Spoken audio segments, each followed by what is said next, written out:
Bonjour, ici Clément Koulibaly, j'espère que vous allez bien. J'aimerais partager avec vous un message sur Jésus en tant que tel. Donc, en tout cas, certainement dans les jours ou les semaines à venir, Dieu voulant, je vais partager quelques vérités sur Jésus, sur la personne de Jésus. Et aujourd'hui, j'aimerais parler spécifiquement de Jésus, le Dieu qui va au-delà de nos attentes. Jésus, le Dieu qui va au-delà de nos attentes. Donc Seigneur, je te bénis, je te rends grâce, merci pour le privilège que tu nous donnes, Seigneur, d'avoir ta parole, de l'entendre et surtout de la mettre en pratique, Seigneur mon Dieu. Père, je prie que tu continues à nous transformer par ta parole dans le nom de Jésus. Amen. Donc, j'aimerais partager avec vous, comme je disais, un passage, donc Jésus, le Dieu qui va au-delà de nos attentes. Et on va prendre ensemble Matthieu 28, à partir du verset 1. Donc là, on est complètement à la fin du ministère de Jésus, donc dans Matthieu 28. Et voici ce qui est dit. Après le sabbat, à l'aube du premier jour de la semaine, Marie-Madeleine et l'autre Marie, qui allèrent voir le sépulcre. Donc, c'est ça. Donc, les deux Maries allèrent voir le sépulcre. Et qu'est-ce qui s'est passé? On dit, et voici qu'il y eut un grand tremblement de terre, car un ange du Seigneur descendit du ciel, vint rouler la pierre et s'assit dessus. Son aspect était comme l'éclair et son vêtement blanc comme la neige. Les gardes tremblèrent de peur et devinrent comme morts. Mais l'ange prit la parole et dit aux femmes, « Pour vous, n'ayez pas peur, car je sais que vous cherchez Jésus le crucifié. Il n'est pas ici, en effet, il est ressuscité, comme il l'avait dit. Venez, voyez l'endroit où il était couché, et allez promptement dire à ses disciples qu'il est ressuscité des morts. Il vous précède en Galilée, c'est là que vous le verrez, je vous l'ai dit. » Vous voyez donc, il y a quelque chose d'extraordinaire qui est en train de se passer ici. Il y a quelque chose de glorieux, de merveilleux. Donc ces femmes voient un ange. Un ange vient leur parler de la part de Dieu, de la part de Jésus. Et on nous dit que c'est après le sabbat, donc à l'aube du premier jour. Donc Jésus est mort, en fait 1 ou 2 jours, il est dans le sépulcre et tout le monde est désespéré. Et juste un peu avant, donc il y a eu la crucifixion. On nous disait que Joseph d'Arimathée et Nicodème sont venus pour embaumer le corps de Jésus, mais ces femmes-là voulaient savoir où se trouvait le corps pour venir par la suite, elles aussi, embaumer le corps, parce qu'elles ne savaient pas que ces gens allaient embaumer le corps en tant que tel. Et qu'est-ce qui se passe? C'est extraordinaire, parce que là, elles arrivent au sépulcre, donc le premier jour de la semaine, et ce qu'il y a d'intéressant, c'est que elles rencontrent un ange. Elles rencontrent un ange qui vient leur donner un message. Et ce message est précis. Voici ce que l'ange dit au verset 5. « Pour vous, n'ayez pas peur, car je sais que vous cherchez qui? Vous cherchez Jésus le crucifié. Il n'est pas ici. En effet, il est ressuscité comme il l'avait dit. Venez, voyez l'endroit où il était couché. Et allez promptement dire à ses disciples qu'il est ressuscité des morts. Il vous précède en Galilée. » Donc, normalement, elles étaient heureuses d'entendre ce message parce que c'est sûr qu'elles étaient déçues, découragées par la mort de Jésus et tout, par tout ce qu'il avait pu subir, souffrir à cause de nos péchés. Et ce qui est intéressant, c'est que par la suite, nous voyons que ces femmes-là, certainement ne pensaient pas à autre chose qu'à ce qu'elles venaient de vivre. Elles ne pensaient pas qu'il y aurait d'autres choses à venir ou d'autres surprises, je dirais.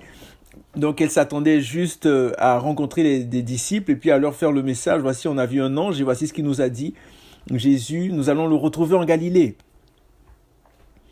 Et ce qui est intéressant, c'est la suite. Au verset 8, on nous dit « Elles s'éloignèrent promptement du tombeau avec crainte et avec une grande joie, et elles coururent porter la nouvelle aux disciples. » Verset 9, « Et voici que Jésus vint à leur rencontre et dit, « Je vous salue. » Elles s'approchèrent pour saisir ses pieds et elles l'adorèrent. Alors Jésus leur dit, « Soyez sans crainte, allez dire à mes frères de se rendre en Galilée, c'est là qu'ils me verront.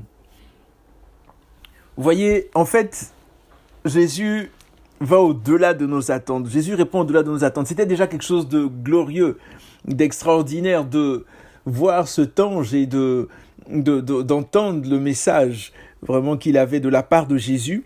Et on nous dit qu'elles s'éloignèrent. Dans quel état d'esprit est-ce qu'elles s'éloignèrent? Elles s'éloignèrent avec crainte par rapport à ce qu'elles avaient vécu, par rapport au message, au poids du message, à l'importance du message, mais avec joie aussi. La joie de savoir que leur Jésus était ressuscité, qu'il est ressuscité et qu'il est vivant et qu'il règne pour l'éternité. Et elles ne s'y attendaient absolument pas. Et là, Jésus leur apparaît. Jésus leur apparaît. Et j'aimerais te dire, toi qui m'écoutes, si tu as faim, tu as soif de Jésus, tu désires vraiment que Jésus fasse quelque chose dans ta vie, il va te donner même au-delà de ce que tu peux penser, désirer ou espérer. Et c'est ce qu'on lit dans Éphésiens. Dans Éphésiens 3 au verset 20, il est dit « Or à celui qui par la puissance qui agit en nous », cette puissance qui agit en nous, donc cette puissance, la puissance du Saint-Esprit, Christ qui agit en nous, celui qui agit en nous peut faire infiniment au-delà de tout ce que nous demandons ou pensons. À lui la gloire dans l'Église et en Christ Jésus, dans toutes les générations, au siècle des siècles. Amen. À celui qui, par la puissance qui agit en nous, peut faire infiniment au-delà. Vous voyez, infiniment au-delà, c'est énorme. Il peut faire infiniment. Déjà infiniment, c'est quelque chose de glorieux, quelque chose de grandiose. C'est infini. C'est-à-dire qu'il n'y a aucune fin, c'est infini. Mais celui qui peut faire infiniment au-delà de tout ce que nous demandons ou pensons, à lui la gloire pour les siècles des siècles. À lui la gloire pour les siècles des siècles. Et c'est ce qu'elles ont expérimenté, ces femmes-là. Elles ont expérimenté ce infiniment au-delà. Elles s'attendaient même pas à voir Jésus, même pas à voir un ange du tout. Ils partaient simplement au sépulcre pour embaumer le corps et tout ça. Elles arrivent, surprise, surprise, un ange leur apparaît. Et ensuite, à cause de leur amour pour Jésus, elles continuent leur chemin, elles partent. Et qu'est-ce qui se passe à cause de leur soif? Elles sont venues quand même, elles cherchaient le corps de Jésus. Et à cause de leur soif et tout, qu'est-ce qui se passe? Elles rencontrent Jésus lui-même. Alléluia. Jésus le crucifié. J'aimerais vous lire ce passage de Éphésiens 3, 20 dans une autre version. C'est ça. Donc, transcrite qui dit... cette version-là, qui est une transcription dynamique, voici ce qui est dit. On dit « Or, à celui qui, par la puissance qui agit en nous, peut réaliser infiniment au-delà de ce que nos prières peuvent demander ou que notre imagination ose espérer, à lui soit la gloire dans l'Église et en Jésus-Christ. » Donc Jésus qui va au-delà de nos prières, qui va au-delà de notre imagination. Alors ne soyons pas, ternes, ou bien lorsque nous prions de demander des choses avec circonspection, ou bien se contenter du minimum. Notre Dieu est grand, est immense. Il est celui qui va infiniment au-delà de tout ce qu'on peut penser, désirer ou espérer, ou souhaiter, imaginer même. Vous vous rendez compte? Donc vraiment qu'on puisse vraiment savoir que Jésus est le Dieu qui va au-delà de nos attentes, au-delà de nos espérances, au-delà de nos désirs, de nos rêves, de notre imagination. Regardez Abraham, par exemple. Abraham, c'est ce qu'il a vécu. Abraham, qui ne s'attendait pas à avoir un enfant, Dieu lui a fait la promesse et il a véritablement eu un enfant à 99 ans, à 100 ans. Vous vous rendez compte? Sarah, à 90 ans, qui a eu un enfant. Donc Dieu a fait au-delà, infiniment au-delà de tout ce qu'elle pouvait penser, désirer ou espérer. Et que nous puissions nous attendre au Seigneur Jésus. Je ne sais pas quelle est la situation que vous traversez en ce moment. Je ne sais pas ce par quoi vous passez. Mais comptez sur Jésus. Appuyez-vous sur lui. Appuie-toi sur lui. Regarde, il peut faire infiniment au-delà de tout ce que tu penses, désires ou espères. Et c'est extraordinaire. Jésus répond au-delà de nos attentes. Il répond au-delà de nos attentes. Et Jésus lui-même qui vient, qui se révèle. Et je prie que Jésus se révèle à toi dans une façon, dans une manière extraordinaire. On a ce autre passage-là qui est très intéressant. C'est la rencontre entre Dieu et Salomon. Entre Dieu et Salomon. Lorsque Salomon lui a demandé, le Seigneur est venu dans un songe voir Salomon pour lui demander ce qu'il désirait. Et on va prendre ce passage dans 1 Roi chapitre 3.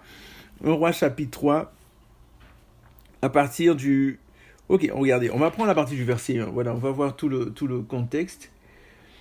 Salomon s'allia, donc 1 Roi 3, verset 1. Salomon s'allia par mariage avec le pharaon, roi d'Égypte. Il prit pour femme la fille du pharaon et il l'amena dans la cité de David, jusqu'à ce qu'il eût achevé de bâtir sa maison, la maison de l'Éternel et le mur d'enceinte de Jérusalem. Bon, verset 2, le peuple ne sacrifiait que sur les hauts lieux, car on n'avait pas bâti de maison au nom de l'Éternel jusqu'alors. Salomon aimait l'Éternel et suivait les prescriptions de son père David. Est-ce que nous aimons l'Éternel? Est-ce que tu aimes l'Éternel?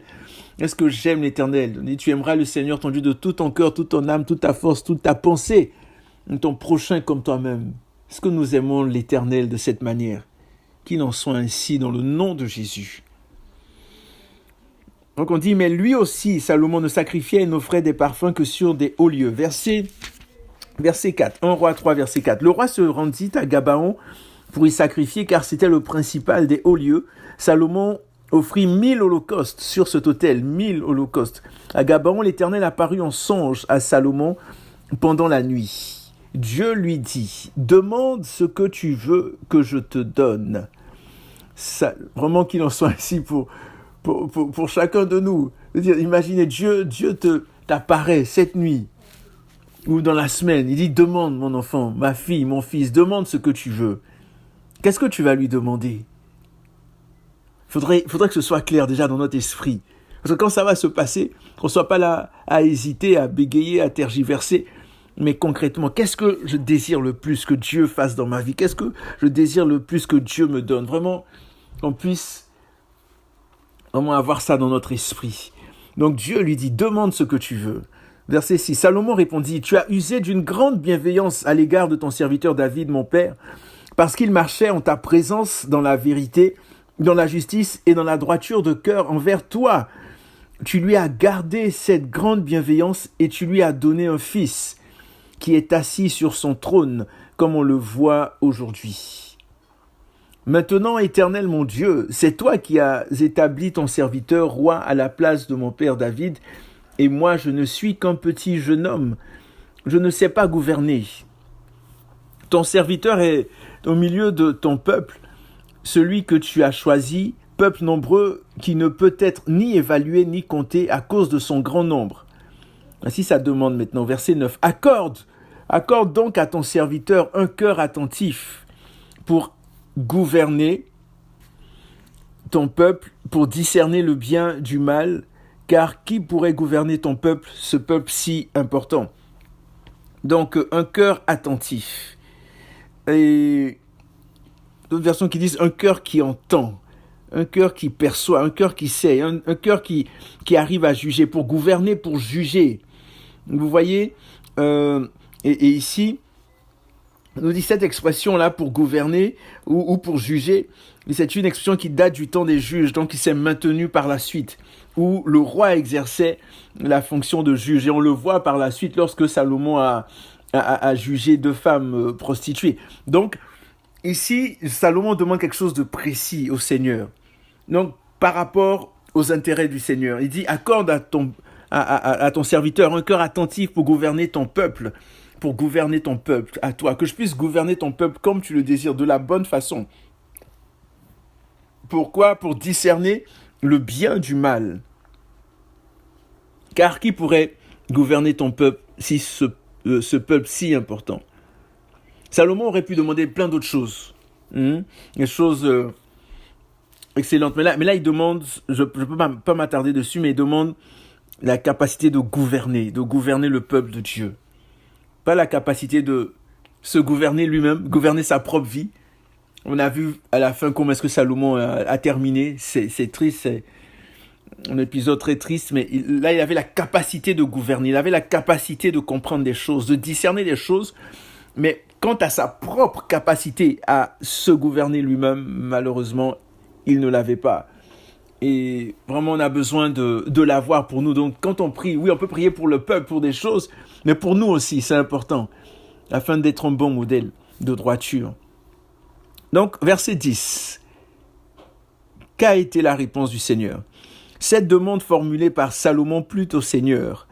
Alors Dieu lui dit, puisque c'est là ce que tu demandes, et que tu ne demandes pas pour toi une longue vie, et que tu ne demandes pas pour toi la richesse, et que tu ne demandes pas la mort de tes ennemis, mais puisque tu demandes pour toi de l'intelligence, afin d'être attentif au droit, voici, j'agirai selon ta parole. Je te donnerai un cœur sage et intelligent, de telle sorte qu'il n'y aura eu avant toi et qu'il ne surgira après toi personne de semblable à toi. En fait, vous voyez, déjà là, Dieu lui a donné au-delà. Alléluia, c'est extraordinaire. Jésus lui a donné au-delà. Parce que là, il dit, tu veux de l'intelligence, tu veux la sagesse. Moi, je te donnerai un cœur sage et intelligent, de sorte que personne avant toi ni après toi n'aura cette intelligence-là pour gouverner le peuple au niveau du leadership, la gestion, etc. Donc, personne sur la terre. Salomon, il avait demandé juste pour gouverner le peuple d'Israël. Mais là, Dieu dit, je te donne plus même. Je te donne, il n'y aura personne comme toi dans ce domaine-là. Bien sûr, aujourd'hui, avec le Saint-Esprit, on a cette capacité et tout. Mais là, quand je prends ce passage, je veux rester dans ce contexte. Donc, on n'avait personne, et Dieu a dit personne, voilà, qui sera comme toi. Verset 13, il dit, je te donnerai en outre. Voilà, en outre, je te donnerai en plus, en outre. Donc, en plus de ce que tu me demandes.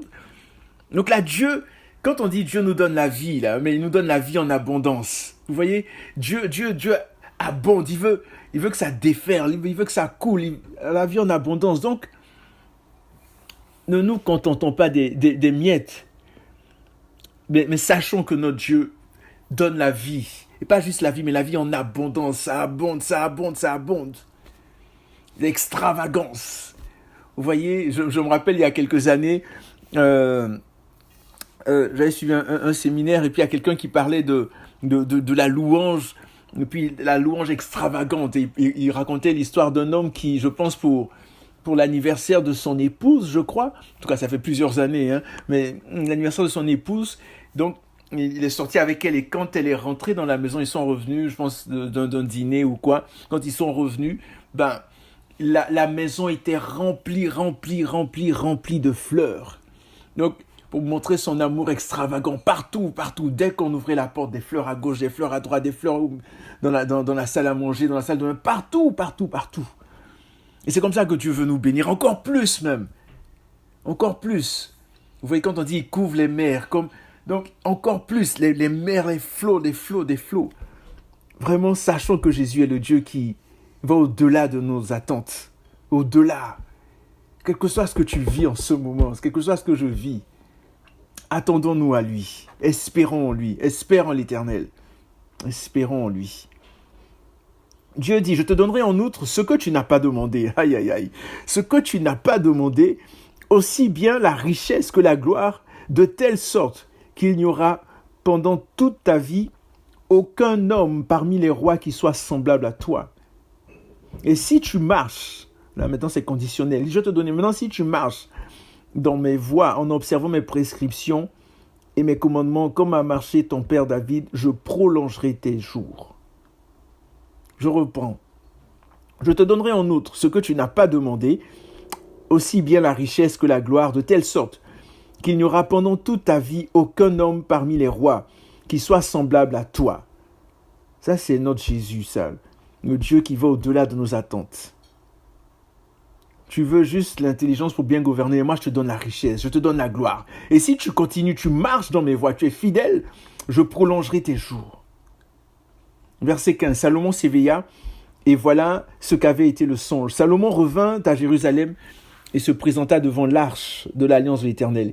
Il offrit des holocaustes, présenta des sacrifices de communion et fit un festin à tous ses serviteurs. Amen. Gloire à Jésus. Donc c'est vraiment l'objectif, vraiment qu'on puisse voir cette facette de notre Dieu là, qu'on puisse, certainement que vous l'avez peut-être déjà vu ou remarqué, mais mais qu'elle puisse encore plus s'imprégner en nous, que ce soit peut-être un rappel. Je pense à c'est Pierre dans sa première ou sa deuxième épître qui dit je ne cesserai de répéter les mêmes choses, de vous rappeler des choses que vous savez, qu'on puisse être conscient que Jésus est le Dieu qui donne au-delà de nos attentes, de nos espérances, de ce qu'on peut penser, désirer ou espérer, oui, ou même imaginer comme on l'a vu.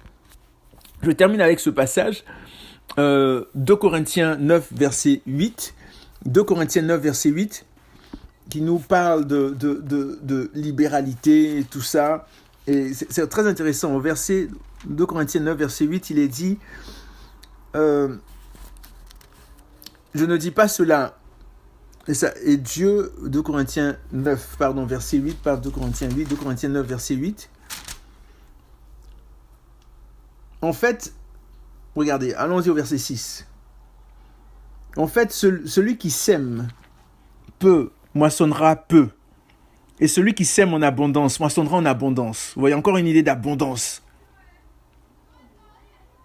Que chacun donne comme il l'a résolu en son cœur, sans tristesse ni contrainte, car Dieu aime celui qui donne avec joie. Verset 8. Et Dieu a le pouvoir de vous combler de toutes sortes de grâces, afin que possédant toujours à tous égards de quoi satisfaire à tous vos besoins, vous ayez encore en abondance pour toute œuvre bonne, selon qu'il est écrit, il a répandu ses bienfaits, il a donné aux indigents, sa justice subsiste à toujours. Donc en fait, Dieu, on dit, et Dieu a le pouvoir de vous combler de toutes sortes de grâces, afin que possédant toujours à tous égards de quoi satisfaire à tous vos besoins, vous ayez encore en abondance pour toute bonne œuvre. Et ici, je reprends le verset 6, celui qui sème peu moissonnera peu, celui qui sème en abondance moissonnera en abondance. Est-ce que le Saint-Esprit me met à l'esprit en ce moment? Ce qui me montre, c'est le fait de semer.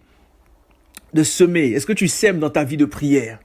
Est-ce que tu sèmes dans la parole? Est-ce que tu prends du temps? Est-ce que je prends du temps? Est-ce que nous prenons du temps vraiment au pied de Jésus? Dans sa présence, dans la parole? Ou est-ce que nous prenons du temps dans des futilités? Vous savez, si on veut avancer ou grandir, je vous donne un exemple. Par exemple, dans la mémorisation de la parole, il faut prendre du temps. Ça prend du temps. Dans la méditation, ça prend du temps. Dans la prière, ça prend du temps. Tout est une question de temps, de choix. Et là, il faut que je puisse dire non à quelque chose pour dire oui à autre chose. Non aux distractions, non peut-être à mes 2 ou 3 heures ou 4 heures de temps que je vais prendre à regarder des choses sur YouTube.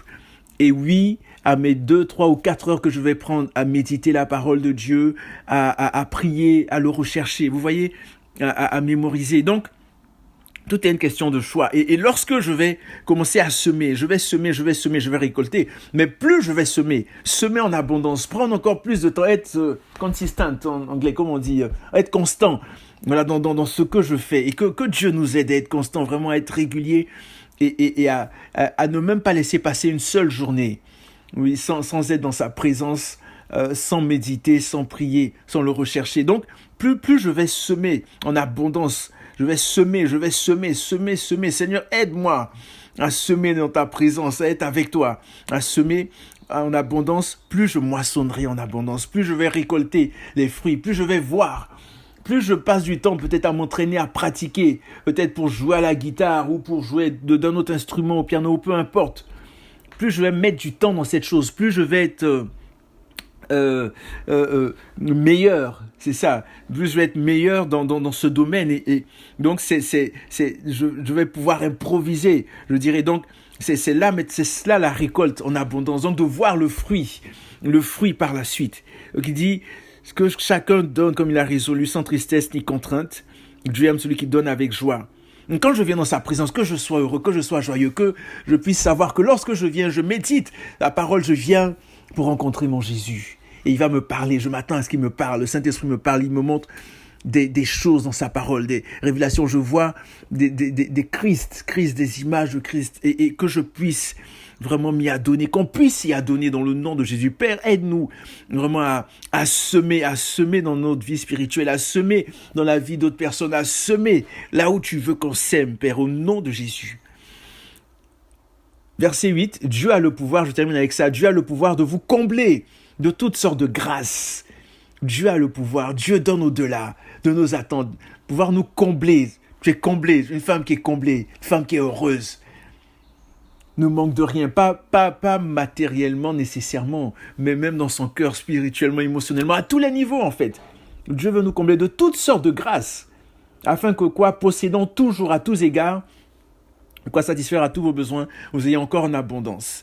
Donc voilà, que le Seigneur nous garde, nous bénisse, que nous puissions vraiment voir ce Jésus-là dans notre esprit, ce Jésus, même dans des situations les plus compliquées, qu'il y ait le Jésus qui répond, qui va au-delà de nos attentes, au-delà de nos espérances, qu'on puisse venir dans sa présence avec attente, avec expectative, en sachant, oui, que des choses sont en train de changer dans nos vies, des choses sont en train de changer dans nos nations, dans nos familles, etc., etc. Donc voilà, portez-vous bien, que Dieu vous garde. Seigneur, je te prie, je te bénis, Seigneur, pour ce que tu as permis de partager, pour les personnes qui vont entendre, Seigneur, ou qui écoutent en ce moment, merci de les garder, de les bénir, Seigneur, de faire ton œuvre dans leur vie, dans leur cœur. Et je prie pour tous ceux qui souffrent, qui sont malades, quelle que soit la maladie, je commande la guérison maintenant dans le nom de Jésus. Je proclame la restauration, la guérison, que ce soit une maladie physique, spirituelle, émotionnelle, peu importe. Oui, car il n'y a aucun autre nom que le nom de Jésus. Le nom de Jésus qui est au-dessus de tout. Au-dessus de tout. Alléluia. Merci Seigneur pour ton nom qui guérit, ton nom qui relève, ton nom qui restaure, ton nom qui fortifie, ton nom qui comble. Que la gloire, l'honneur, la puissance te reviennent au nom de Jésus. Amen. Donc portez-vous bien et surtout n'oubliez pas que Jésus revient très très très très bientôt. À la prochaine.